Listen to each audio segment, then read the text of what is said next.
Today's date is November 25th, 2003. We are at the Warhawk Air Museum in Nampa, Idaho. Today we are interviewing Bill Augsburger. Welcome, Bill. Thank you. And this is part of the Veterans History Project in partnership with the Library of Congress. My name is Sue Paul and I will be conducting the interview. Also present in the room is Barry Hill, the film director. Mr. Augsburger, if you would give us your full name and your address and your birth date. I'm William E. Augsburger. I live at 16066 Latah Drive in Nampa, and I was born in the 12th of June of 1929. And where were you born? In Cleveland, Ohio. And you served in which war, Bill? The Korean War and the Southeast Asia War. And what division of the military I was were in you the Air Force, of course, in the Tactical Air Command, the fighters in both wars. Thank you. Mm-hmm. Bill, you were born in Cleveland, Ohio. And how long did you live in Cleveland? Did you grow up there? Just 6 months. My father was a railway mail clerk, and he occasionally had his place he worked moved. And we moved to a farm in northeast. Let me start over. We moved to a farm in northwest Ohio, near Lima, Ohio. And that's really where I grew up. And did you have brothers and sisters? Have one brother and one sister, both younger than I. And So you were the oldest in the family. Got blamed for everything. I bet you did. I was the youngest, and I got blamed for nothing. So you lived on a farm, Mm-hmm. and did you actually work on the farm? Oh yeah. Was this yeah. Mm-hmm. As a matter of fact, my father would work about 5 or 6 days on away from home, and then he'd be off for 2 weeks. And he bought this farm during his 2 weeks off, and then went to work, and we had cows and pigs, chickens. Had absolutely no idea what to do with them. Absolutely none at all. How about your mom? Well, she didn't either. So we figured it out. Did you like it? Was it a good way to grow up? Yeah, it was. Then you went through high school there? Actually, halfway through high school, and then we moved again to Fort Wayne, Indiana. And I finished high school there. Yeah. Did you have an interest in aviation early in your life? None whatsoever, other than during the Second World War I carved, like everybody did, carved models of little airplanes and hung them all over everywhere. Yeah. How old were you during World War II? Let's see, I graduated from high school in 47, so I guess I was a small teenager during the last part of World War II. Yeah. Was it a pretty impressionable time in your life? Oh yeah, yeah. I remember the ration cards and the gas rationing and sugar rationing and everything. Yeah. Yeah, and at that age, you probably saw a lot of people go off to war. I mean, that you knew maybe. Yeah. All my uncles had 13 uncles, and yeah, they all went. Yeah, big family. Yeah. Did you have any interest in the military in that early age? Oh yeah, all the kids did. They had these throwaway cameras that, or helmets that you could buy in the 5 and 10 cent store, and play guns, and yeah, everybody did that. Yeah. Well, when you graduated from high school, what did you decide to do at that point? Well, actually, I didn't know. I attended a liberal arts college in northern Indiana for 2 years. And strangely enough, the house that I lived in had all World War II veterans going to college. And I lived with 6 of them. And that's probably where my interest started in the military. Yeah. Just talking with those guys? Yeah. How old were you when you decided to go into the military? Well, it was after my second year of college. You see, then I was approaching 19. And in order to get into aviation cadets, you had to be so that when you graduated from aviation cadets, you were commissioned, you had to be 21 years old. So you couldn't really join aviation cadets until you were like 19 and a half years old or something like that. Now, what made you decide that you were interested in aviation cadets when you hadn't had really any interest in aviation growing up? Well, of course, I didn't have any interest because I lived on a farm, and then but several of my uncles were pilots during the Second World War, and that probably interested me more than anything. Yeah. So, in what year did you actually decide to join the military? Let's see, that would be in 1949. Okay. So there were no conflicts going on at that time? Well, let's see. No, as a matter of fact, I guess there weren't. The Korean conflict started the year after that. Yeah. So you just wanted to go into the military? Yeah. It was a decision you made? Yeah. So tell me what happened then. What division did you join at that point? Well, I went to the recruiters, and I found out because, I can't remember why the reason was, I had to have one of my folks sign for me. And it ended up that either my father was gone or he didn't want to sign. I remember my mother signing the enlistment papers for me. And a funny thing happened right after that. They sent me to a Air Force base in mid-Illinois and to get my physical. And I guess this is typical of the military then. They dilated my eyes for the vision tests, and then told me to go down the street to some building number. And I'm sure you've had your eyes dilated. You can't see anything. So I was walking up to each building. On a base, all the buildings are numbered. They have a number on the corner of the building. So I had to walk right up to the building and look to see what the number was, and I'd keep going down the street till I found that number. But I'll never forget those guys doing that to me. You probably thought your flying days were over before they even started at that point. Yeah. So I guess it was probably about 2 or 3 months later that I actually got sworn in and started my aviation cadet career. Yeah. And where did you start that career? What base did they send you to? San Angelo, Texas, right down in the southern middle of Texas, and very hospitable town. They would invite cadets out.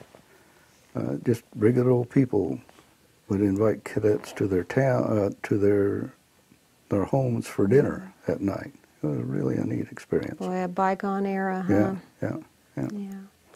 Did you start flying right away, or training? Did they really? They put you in planes right away. What were the training planes that you went into? The T-6 was the first airplane we flew. As a matter of fact, we flew that all the time at San Angelo. That was called Basic Flying School. And then I went to Williams Air Force Base near Phoenix for advanced, and there we flew the F-80, which I ended up flying when I went to gunnery school in Las Vegas after that at Nellis Air Force Base. And then ended up flying that in Korea for a combat mission also. So you switched from the AT-6, the really a World War II era technology, and went into the jets. Yeah. What was that like? My gosh. Well, you know, when you're 20 years old, you're pretty dumb, and so everything looked like it was all right. But we had guys landing on top of each other and all kinds of bad things. Yeah. How long were you in Texas then before you went to Nellis? Let's see. I think about 7 months at San Angelo, and then about 4 months in Williams for advanced training, and then about 2 months gunnery school. We were second lieutenants then at Nellis for gunnery school. And was there any college required at that point to be a pilot in the Air Force? I think it was 2 years college. Matter of fact, that's probably how this whole went to college for 2 years and then joined the Air Force thing all turned out that way. Yeah. So at Nellis, you figured that was going to be your home for a while once you Well, settled no, into Nellis? no, just 2 months is all we were there. And we knew we were going to Korea because, see, the Korean War had started then. Tell me about how you found out that it started. I mean, what was the build up to Korea and Well, your being sent over it was there? pretty obvious for cadets. At San Angelo, the washout rate was probably about 70% before the Korean War started.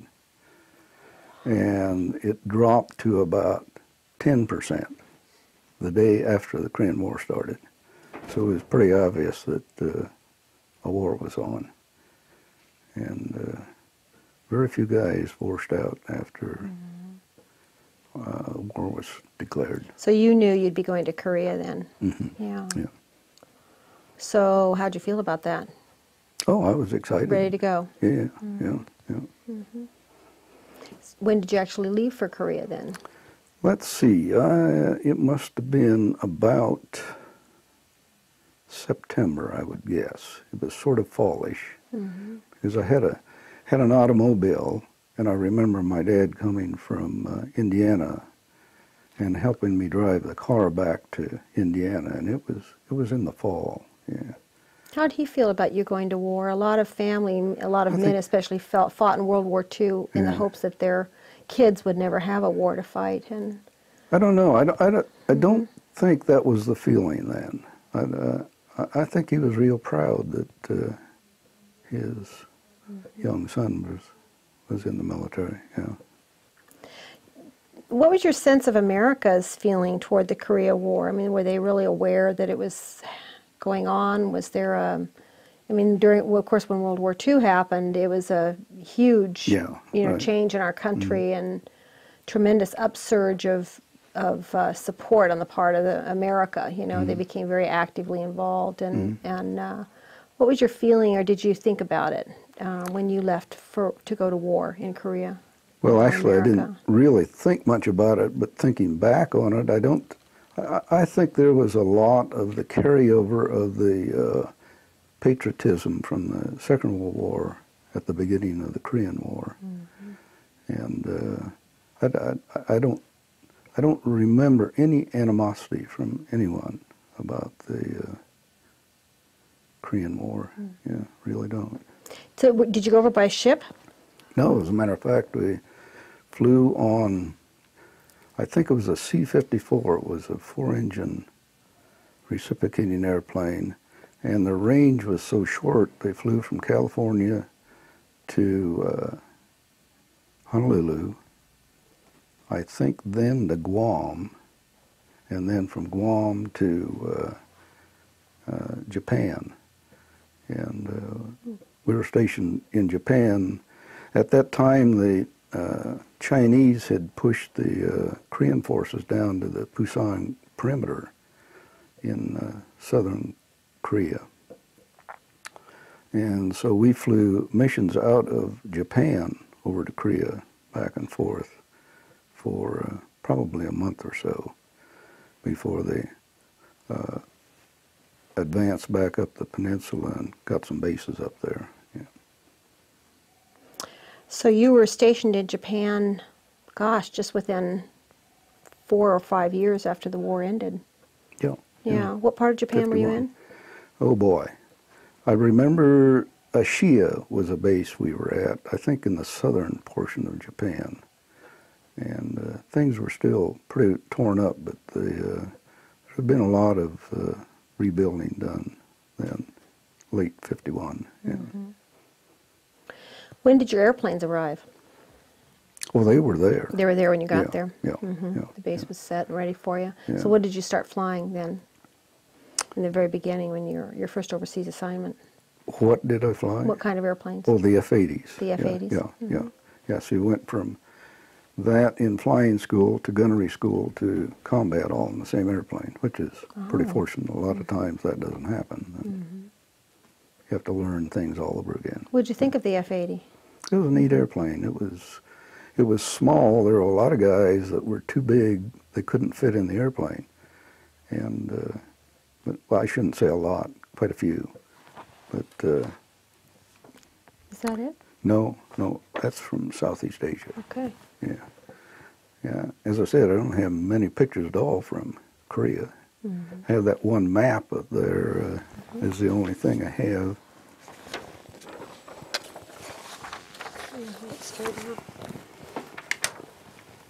Let's see.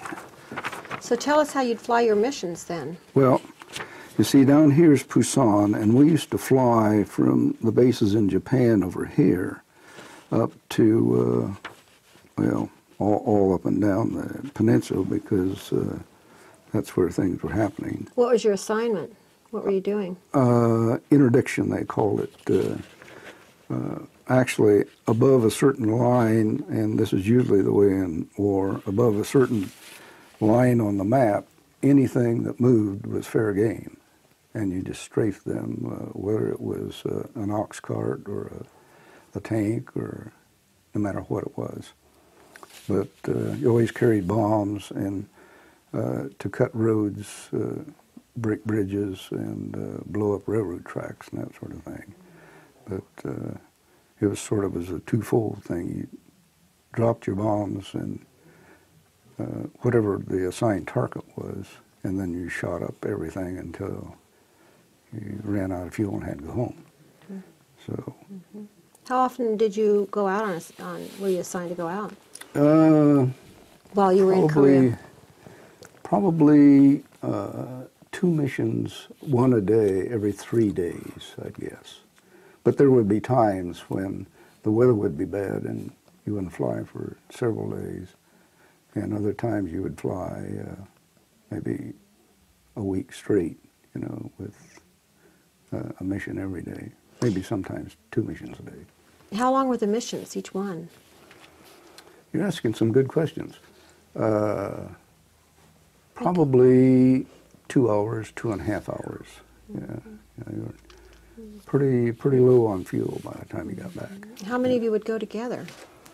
It would depend on the target area, but it was at least 2 or 3 flights of 4 each, and maybe as many coming from other bases, as many as 50 or 60 airplanes altogether.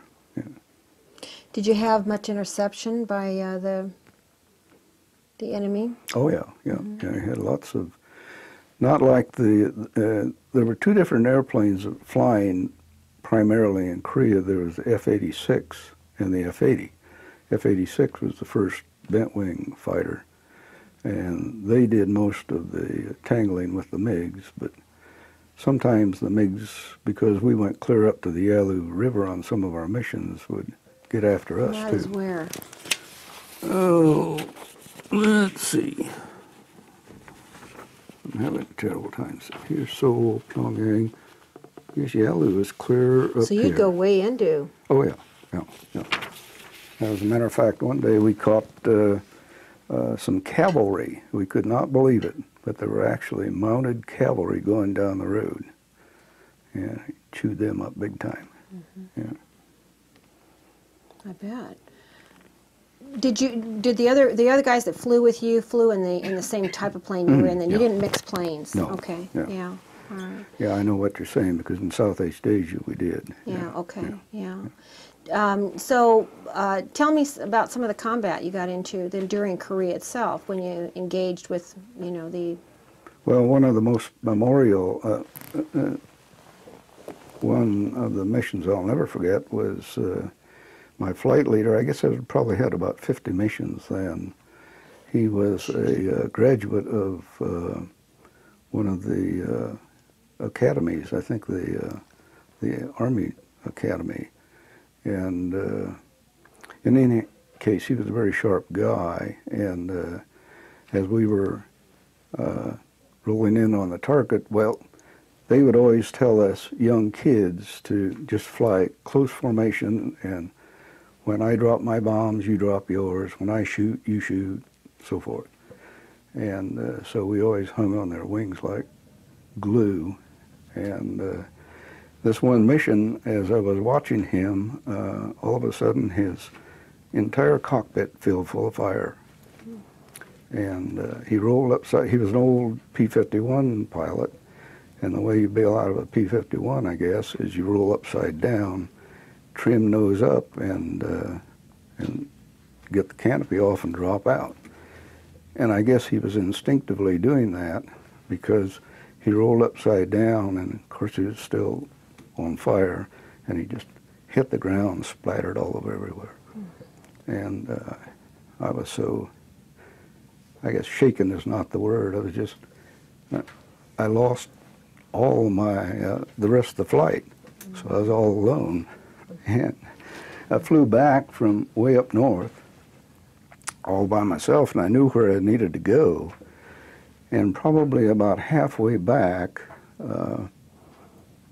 way south of where the F-86s would be, a lone bent-wing airplane started to do a pursuit curve on me. And I thought, this has got to be a MiG. An F-86 guy would not do this. So I waited until the last minute as we had trained, and I pulled the nose around head to head with him and fired all of my rounds. Never did hit him, I don't think.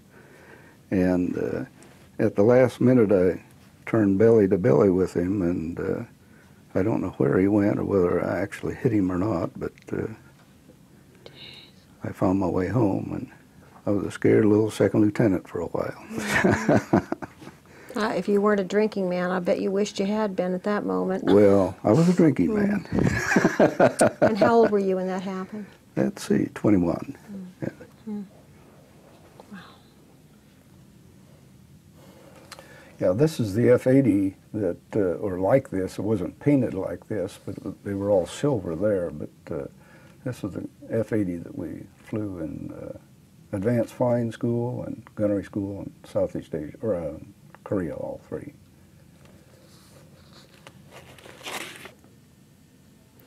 What did you think of the Korean people, and how long were you in Korea? First of all, did you fly, in that zone? Actually, I was there for about 7 months. I remember coming home, and it was just about Christmas time. Is my time frame here making any sense? I think it is. And so I guess it was there. Well, it might have been only 5 months. Not very long. And the Korean people were absolutely ecstatic to see us because they were in very bad straits with the Chinese and the North Koreans. So they were happy to have us there. Yeah. So you left then after 7 months and came back to America? Yeah. Okay. For reassignment? Yes, as a matter of fact, well, usually when you come back from a combat tour, you get 30 days of leave, and I did have 30 days of leave. And my mother and my future wife's mother worked at the same department store, and they decided that I needed to have someone to settle me down a little bit. So they introduced me to her daughter. And this is hard to imagine, even for me now. We met each other, went out on dates every night for 2 weeks, and got married.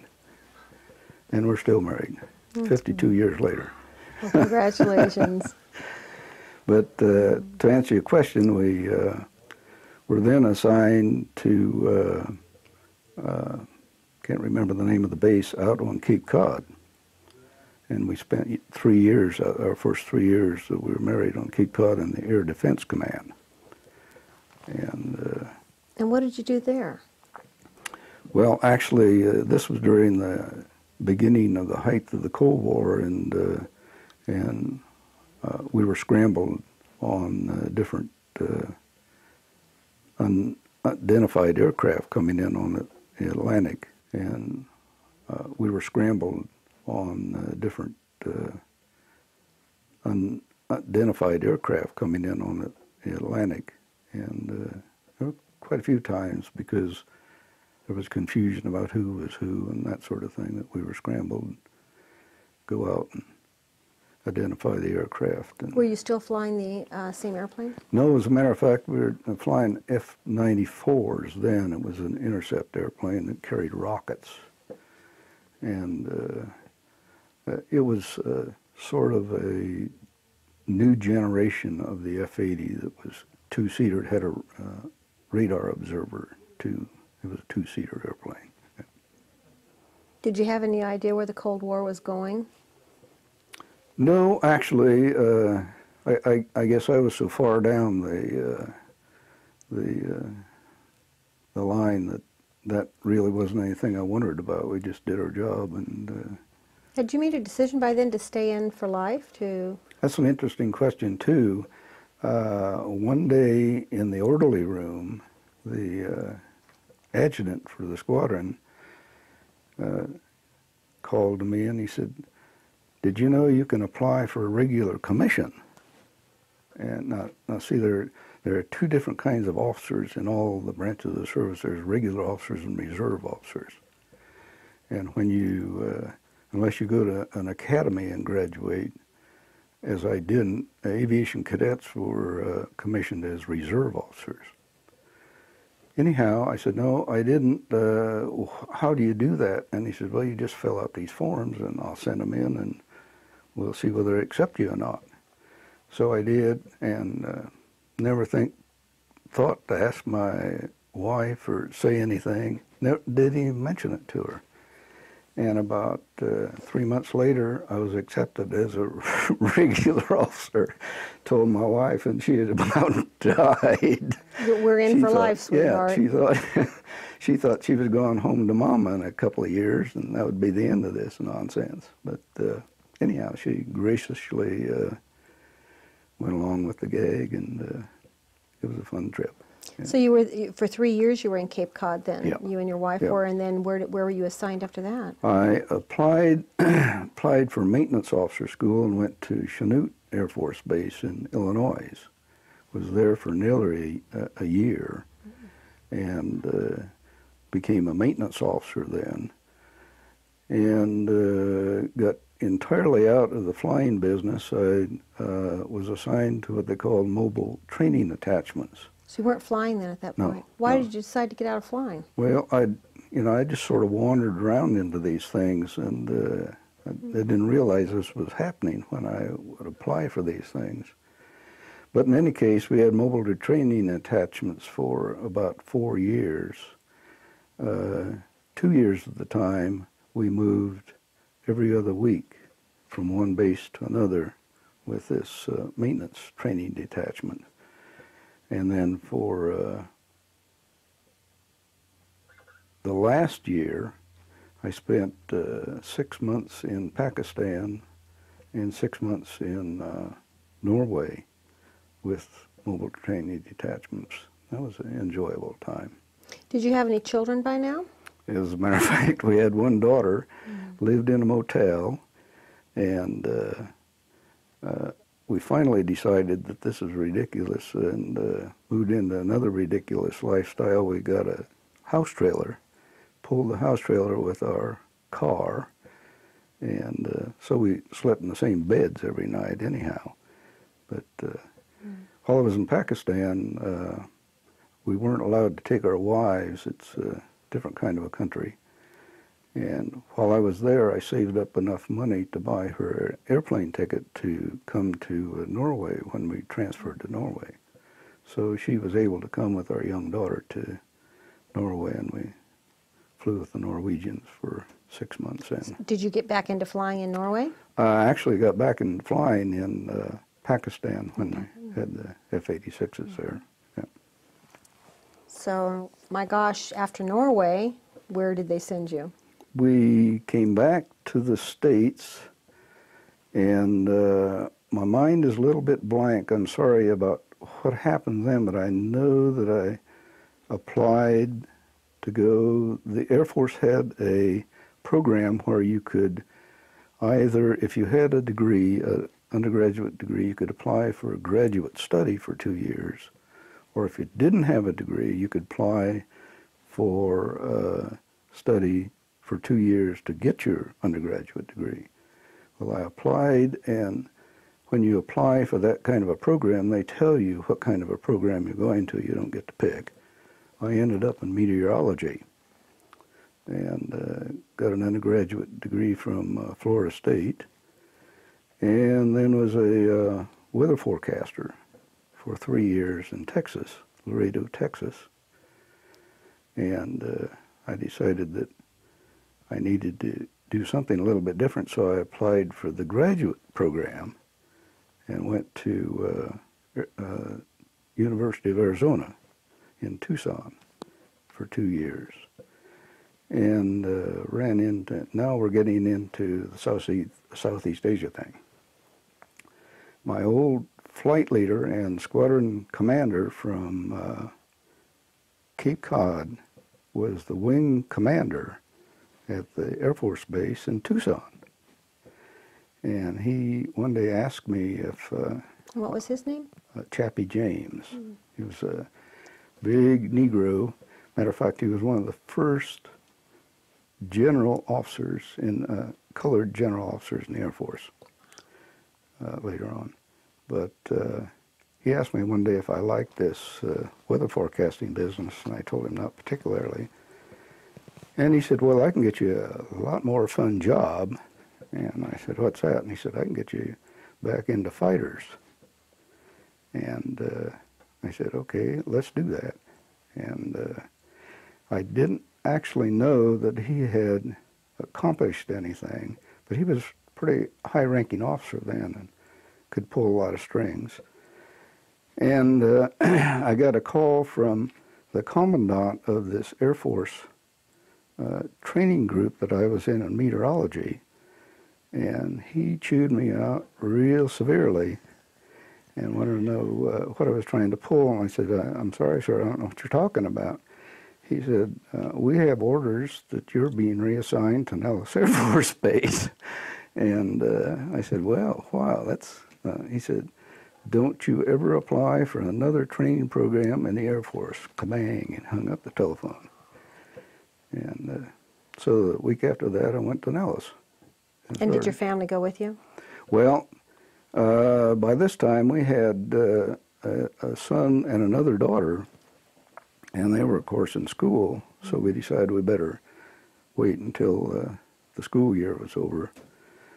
So I went to Nellis and started flying while they finished out the school year, and then they did move to Las Vegas after that. And what did you fly at Nellis? The F-105, yeah.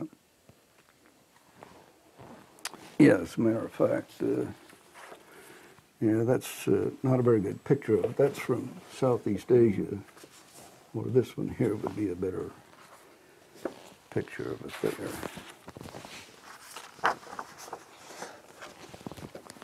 What did you think of the F-105 compared to the F-80? Well, after having been a scared second lieutenant, I was now a scared major flying something that was just sort of, I was just riding along and aiming the thing. But it was a fun airplane, and I got used to it. Matter of fact, I probably got about 3,000 hours in it. Is that what this is? Yep. That's a picture I took of my flight leader on a formation takeoff from Las Vegas one night, I should say Nellis, just at sundown. And you can see the sun shining, and I actually almost blinded myself looking into the sun because you know you're flying about 2 or 3 feet away from each other, and you just have to keep looking in that direction. And my eyes hurt for about 2 or 3 days after that. I couldn't understand why at first. Well, what was building up in Southeast Asia that you Well, were actually, sent there? let's see, my history is not very good, but the Gulf of Tonkin, I think, started about 61 or sometime in the early 60s. And that, of course, was sort of the start of the Southeast Asia War.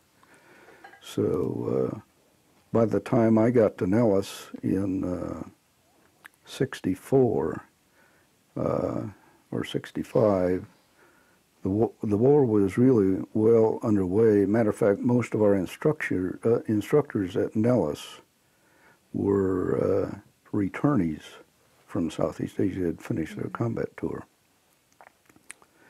And so things were well underway by the time we went there. Yeah. How many of you went from Nellis? Was it a whole platoon, whole group? Most of the classes in gunnery school were 12 guys.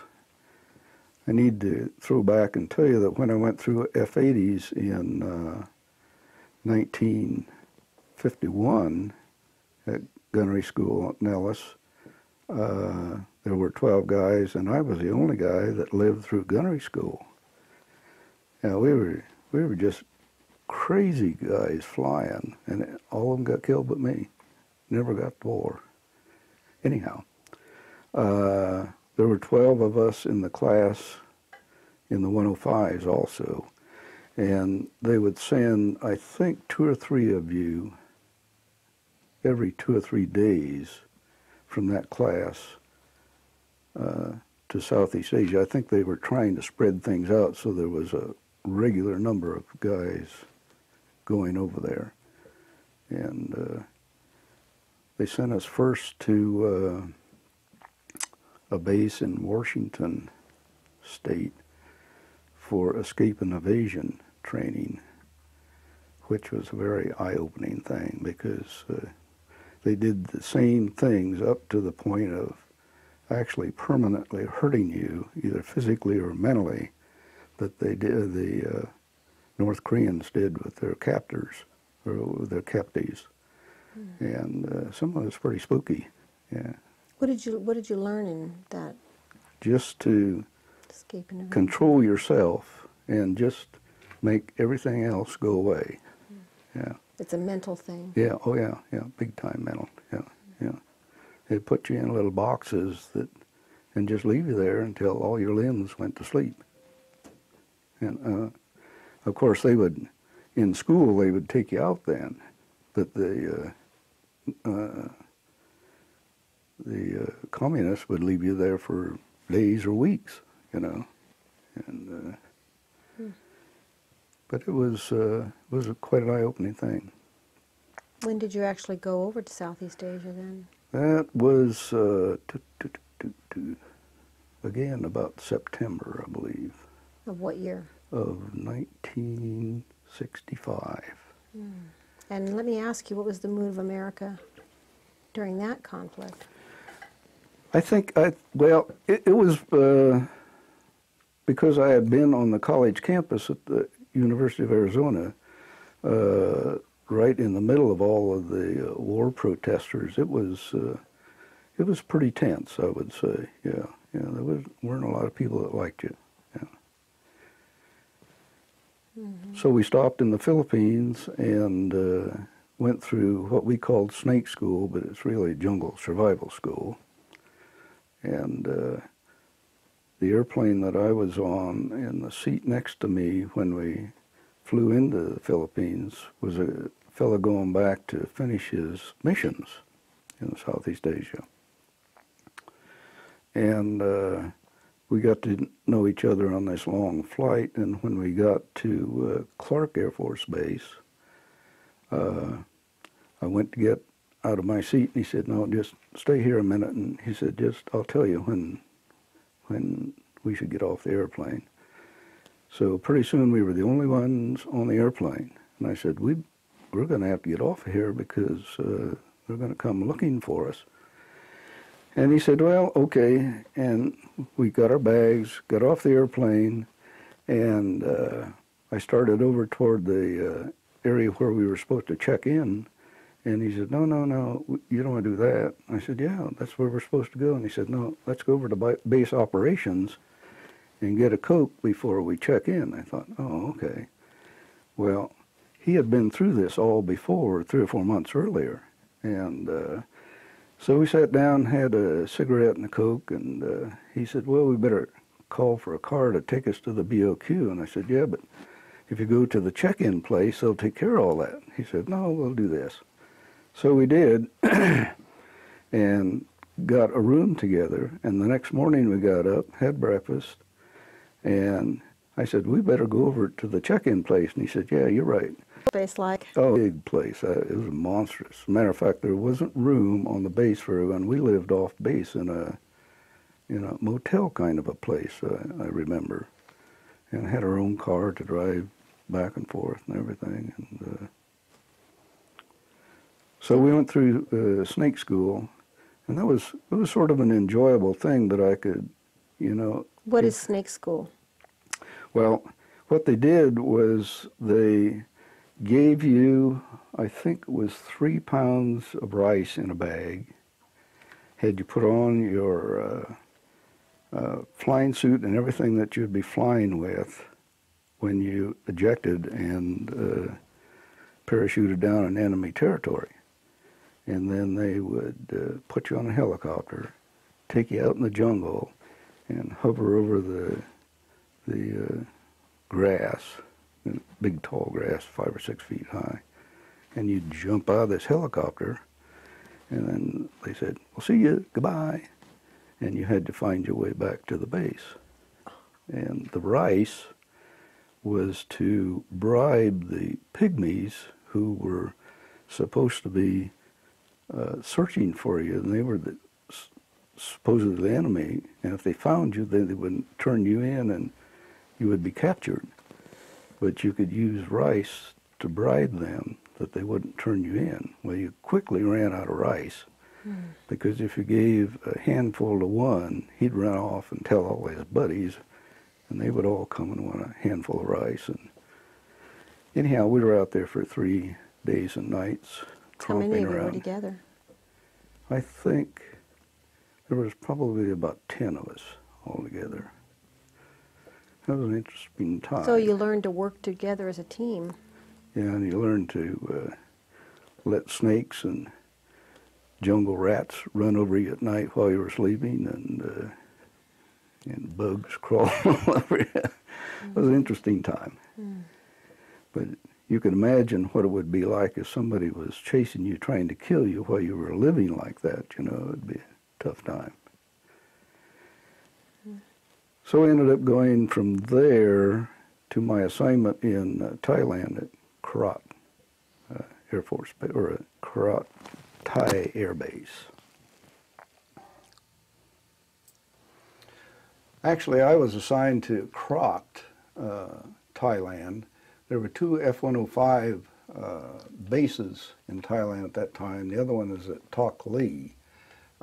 Just to orient you a little bit here, this whole area here is Thailand. This is North and South Vietnam, Laos, and Cambodia.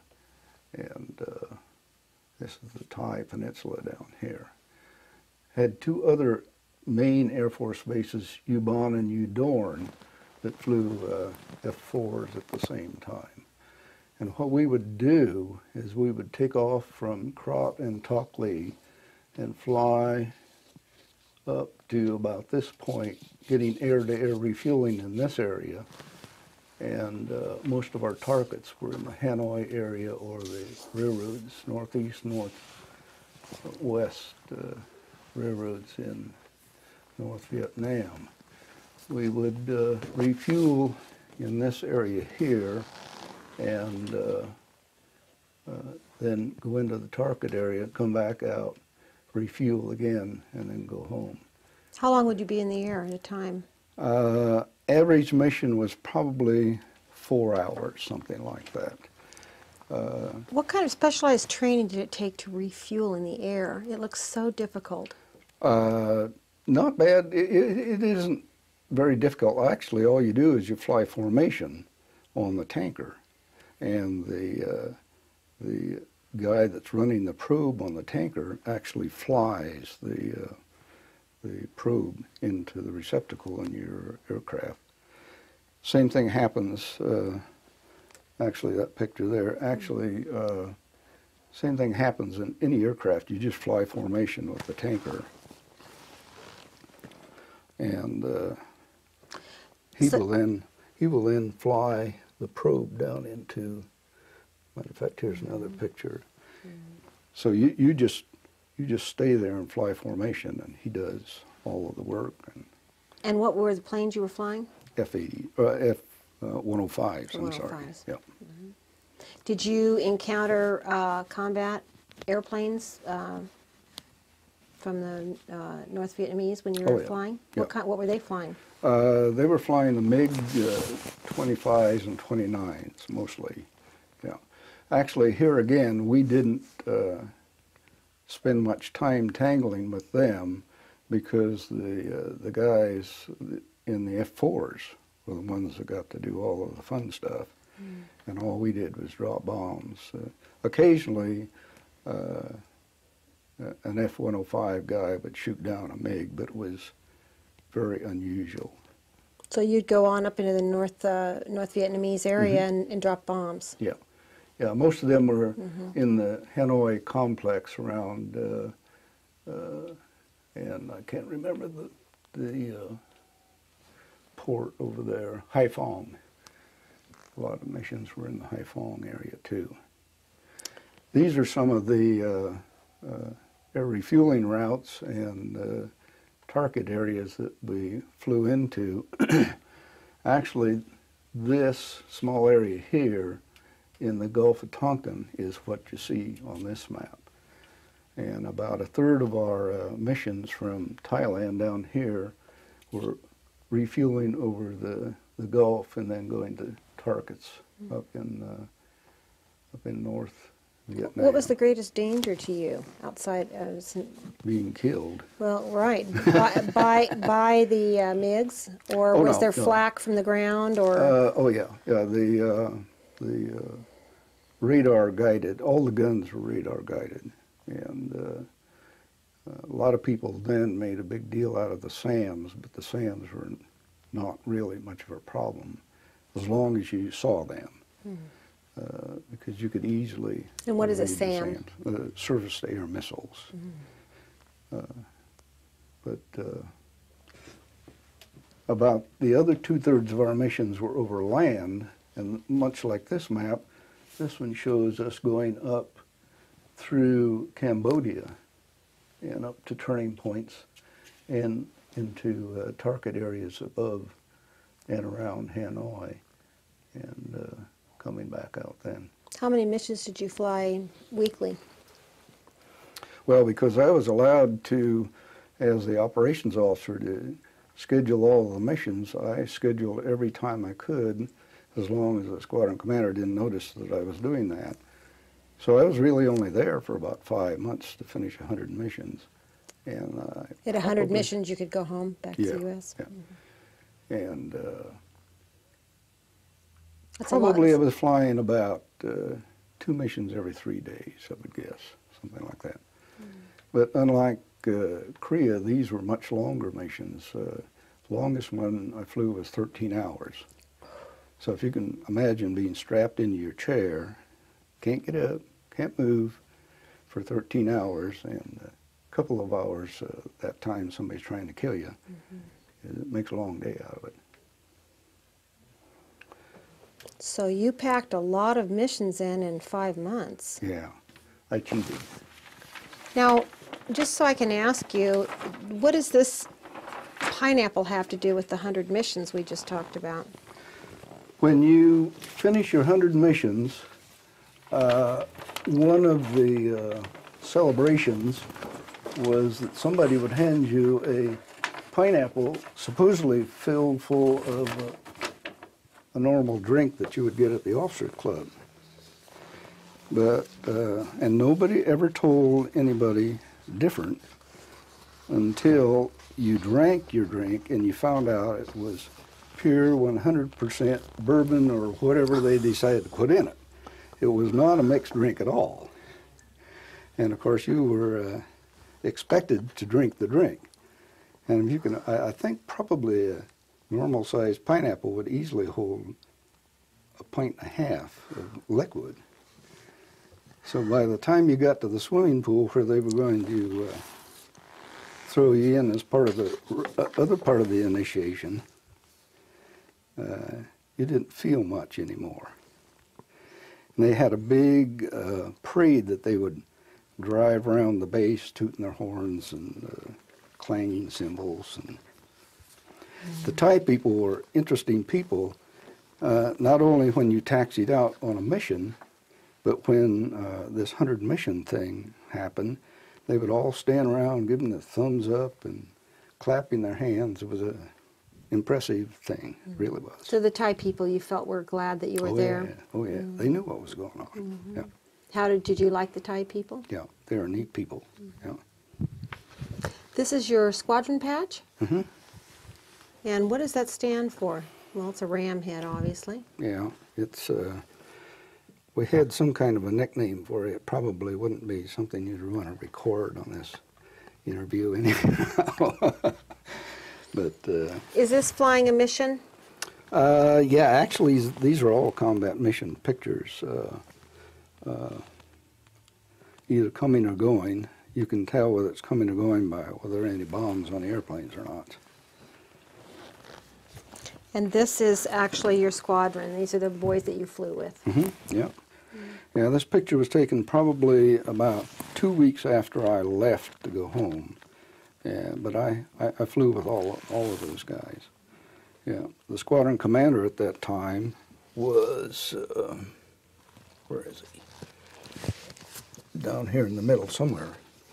He had, I had 4 different squadron commanders while I was there.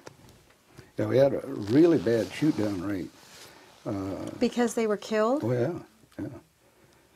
Yeah, see, when they designed the 100 mission thing for the fighter bombers, they decided that that number was virtually unattainable, so it would be a good number. So they wouldn't have to have a big turnover rate, and or guys going home that had finished. And yeah, I would say the shoot-down rate was probably about 1 out of 3. So 1 out of every 3 guys that went there got shot down. By MiGs? No, by ground fire. By ground. Yeah. But the exciting part was the pickup rate was about 95%. Pickup rate? The guys in the helicopters. I think, well, I think it's probably a well-known thing now. Most of it was CIA flying out of Laos would come and pick you up in the jungles. In the helicopters? Mm-hmm. Mm-hmm. Yeah, pretty gutsy guys. A lot of those guys got killed. It was a brutal war. Oh, yeah. Yeah. Fought in a part of the land that we didn't, our people hadn't been trained to fight in the jungles like that. No. Mm-hmm. Well, yeah, and of course we weren't in the jungle. The Army was, and the Marines, unfortunately. But our training for POW was much better than it was in Korea. Yeah, there was a lot better turnout, if you can say that, of the POWs from Southeast Asia than there was from Korea. Yeah, a lot of POWs in Korea just committed suicide. A lot of people don't know this, but they just because they themselves. weren't trained to be POWs. Yeah, yeah, they didn't know what to do. Mm-hmm. So, but in Southeast Asia there was some good training. Mm-hmm. Yeah. So you figure after 5 months you were really ready to come home. It was.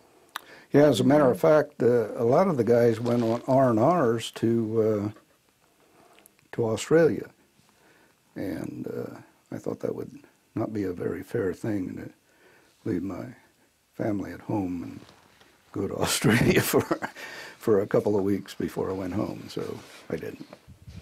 There's a picture of a dog here who I think must have been pretty important to your morale at some point on your base. Who is the dog? Yeah, our mascot, wing mascot, was Roscoe, just a mongrel hound. But everybody got out of Roscoe's way, not because he was mean, but nobody wanted to hurt Roscoe. They would be the end of the world if you hurt Roscoe. Matter of fact, I understand today there's a nice gravesite at Crot where Roscoe is buried. You were telling me a story about where he always sat during the meetings. Yeah. At the combat briefings before a mission, Roscoe would always walk down and sit at the in the wing commander's seat. So when the wing commander got there, he would have to sit in another seat because Roscoe was sitting in his seat, and nobody messed with Roscoe. So you got your 100 hours and you came back to the U.S. What was that like coming back to the United States after that tour? That was quite an interesting thing, and I would imagine the guys in Desert Storm and the fighting today it's much like they are there in the middle of combat and they know what's going on, and then they come back and they read something totally different in the newspaper, totally different, and that's the way it was then. Mm-hmm. Yeah, it was just unbelievably different. Mm-hmm. It's sort of sad that the American people are not told the truth. Mm-hmm. Yeah. America was in a real different mood, wasn't it? During Vietnam than it was during Korea and certainly during World War II. Yeah, oh yeah. Yeah. So suspicion was not very much fun. Mm-hmm. Yeah. There were a lot of anti-war protesters actually send them letters saying they're glad her husband was killed. Mm. Fortunately, she didn't have to go through that. Mm-hmm. How long did you stay in then, the military, after you came back to the U.S.? And I think 3 years. 3 more years. Yeah. And then you chose to retire? Mm-hmm. Mm-hmm. After 21 years. 21 years. And what did you do after that? I came to Idaho and never been here before. We just packed up our parakeets and dogs and kids and jumped in the cars and drove out here, and here we are. Yeah, I became a computer programmer, worked for various state departments for, matter of fact, longer than I was in the Air Force, about 25 years. Mm-hmm. And retired from the state several years ago. Well, Bill, you have an incredible military history. My gosh, it's been a fun time. Time span that you spent in the military defending this country, you're a great American. We really, really appreciate everything that you did for us, that you have done for our country. Thank you. And especially I appreciate your coming here and allowing us to record your history. Well, I appreciate you saying that. Very important thing for us to be doing. I need to tell you one thing that virtually no one knows. In the late 60s, there was talk of a revolution within the military in this country. And I probably would have joined it had it not been for my family. But there was serious talk of just creating a revolution in this country. Never happened, but there were a lot of high-ranking officers involved in it. That did not like the way things were going? Oh, yeah. Yep. So we can fix this. Well, the world is very interesting, and where we're going, who knows? Yep. But we sure appreciate everything you've done for this country. I appreciate you saying that. You put your life on the line, and so did your family suffer. Yeah, I mean, they did. went without you. Yeah. So thank you so much. Yeah, thanks. Okay. Come back and visit us. I will. All right. Thank you. Bill, during your service time, Lyndon B. Johnson was the president of our country, especially during the Southeast Asia, the Vietnam War era. What was your opinion of him as the president of the United States during that war? I don't know. I guess I would say that, as I'm sure most soldiers, professional soldiers, he's the boss, you know, and he's the commander-in-chief, and it doesn't matter whether his name is Clinton or Bush or whoever, he's the boss. You do what he says. So there wasn't any feelings of like or dislike particularly for him. Did you have a superior that you looked up to the most, or someone in the military that you really felt was a good leader of the military and of the Vietnam War? Oh, I would say most of the squadron commanders in the fighter squadrons in Southeast Asia were exceptional leaders. Yeah. Behind us we have a collection of medals, and I wanted to know if you could point out some of the ones that you received and tell us why you received them. Well, let's just start down here at the bottom. Anyone that has ever been in a United Nations conflict, which Korea was, gets one of these medals, and this one says Korea on it, but I'm sure there are some today who have other countries on them too. Going across here, there was a Korean service medal that you got for Korea, and I'm sure there's some more here that I'm not right offhand. Because I got in at the end of World War II, I got a World War II Victory Medal. That was sort of a silly thing for me to get because I didn't do anything. Everyone who wasn't thrown in the brig got a Good Conduct Medal, so everyone gets one of those. Looking across here, I don't see any. Oh, I think we call this the Air Medal, but I think it's the same as the Airman's Medal there. In Southeast Asia, you got an Air Medal for every 10 missions that you survive. So obviously I got 10 there. But in Korea, the process was different. I think I got 3 or 4 in Korea, but they were for specific things you did, not for numbers of missions you flew. And then, let's see, DSC, we call it Distinguished Flying Cross. You got those for particular things you did too. And we, in the military, always say you get a more significant medal depending on how scared you were. So. Why did you receive yours? Well, I honestly can't remember any of them, but I got about 10 DFCs, and then got a Silver Star somewhere. Oh, right here. Got a Silver Star for knocking down a bridge in Southeast Asia that just about took my life too, but I guess that's part of the ball game. What happened? Well, I overshot the target rolling in on the bridge, and you have to know a little bit about trajectory of bombs to understand this, but I had gotten too close to being right above the target.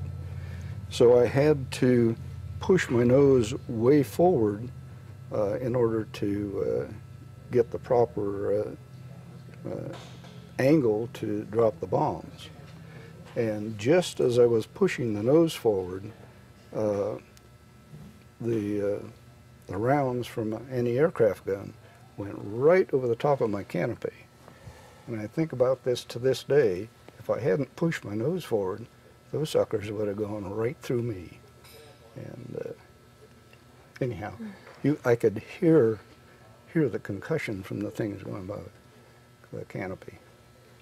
Anyhow, we knocked down the bridge, and the guys thought that was a neat thing, so they awarded me a Silver Star for it. And then the award ceremony was at Kansas at McConnell Air Force Base later on, and the president came there and did that. Did you receive all the medals at one time? Oh, no. As a matter of fact, after you get the first one, there isn't any big deal about the rest of them. For instance, there was the first air medal you get, the wing commander or squadron commander comes and pins it on like you see in the movies. But the rest of them, they just tell you got one. Same with the DFCs or anything.